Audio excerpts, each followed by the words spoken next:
যে কোনো সময় কারো হঠাৎ করে মাথা ব্যথা করতেছে, খেয়াল থাকতেছে না, প্রথম কাজ হচ্ছে একটু পানি খেয়ে ফেলা। কি কাজ করা? পানি খেয়ে ফেলা একটু, কি এটা 1 নাম্বার।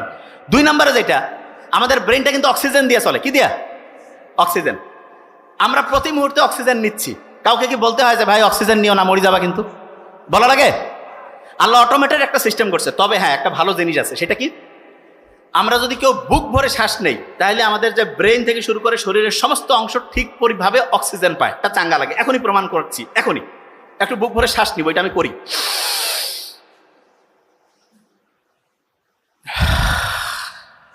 নাক দিয়ে নেওয়া লাগবে কিন্তু।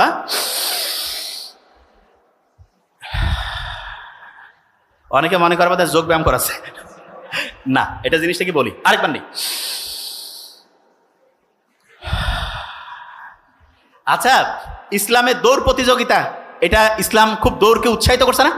মুহাম্মদ সাল্লাল্লাহু আলাইহি ওয়াসাল্লাম দেখা যেত যে আয়েশা রাদিয়াল্লাহু তাআলা আনহার সাথে দৌড়াইতো মাঝে মধ্যে। দৌড়াইলে কিন্তু এরকম বেশি পরিমাণ শ্বাস প্রশ্বাস হয় এবং তখন আমাদের ব্রেন ঠিক পরিমাণ অক্সিজেন পায়।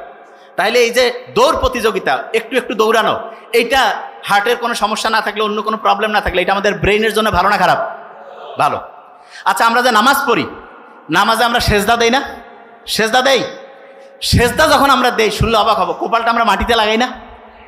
বিজ্ঞানীরা দেখতেছে যখন আমরা কপালটা মাটিতে লাগাই, যদিও এটা নিয়ে একেবারে প্রমাণিত না, কিন্তু ধারণা করতেছে, তখন হয় কি আমাদের এই যে এইখানে প্রিফ্রন্টাল কর্টেক্স আছে না, এবং হিপ্পোক্যাম্পাস, যেই দুইটা ব্রেইনের রিজার্ভের মেইন জায়গা, পড়া মনে রাখার মেইন শক্তিশালী অংশ, সেই দুইটা শক্তিশালী হয়ে যায়। তার মানে যত বেশি সেজদা, প্রিফ্রন্টাল কর্টেক্স, হিপ্পোক্যাম্পাস তত বেশি পাওয়ারফুল হয়ে যায়। সুবহানাল্লাহ।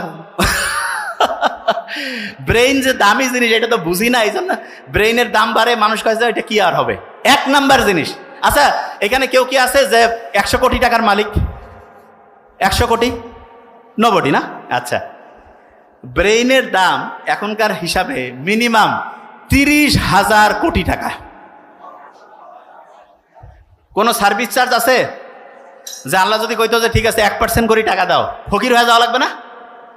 এই ব্রেনটা যে দিয়েছে, এটা কাজে লাগাইতে পারতেছি না কেন? 3টা জিনিস ব্রেনটাকে ধ্বংস করতেছে। 1 নম্বরে কি? প্রফেসর মুখতার আহমেদ স্যার বলছে কিন্তু যে আমাদের ধৈর্য কম না? এই কি কম? তা উনি যেটা বলছে যে ধৈর্য কম, উনি তো বাংলায় বলছে, এই জন্য শুনে অত মজা লাগে নাই, মনে করছে এটা ফির কি সমস্যা। আপনি যদি আর্টিকেল পড়েন, আর্টিকেল মানে বিদেশি একেবারে কোটি কোটি ডলার খরচ করিয়া বিভিন্ন গবেষণা করে ওরা বাইর করছে, ওরা সেখানে বলছে কি জানেন, আপনার ব্রেইনের সবচেয়ে বড় সমস্যা হিসেবে তারা যেটা চিহ্নিত করছে, সেটা তো ইংরেজিতে বলছে, কি নাম শুনেন? Attention deficit hyper activity disorder. ওরে বাবা, এত বড়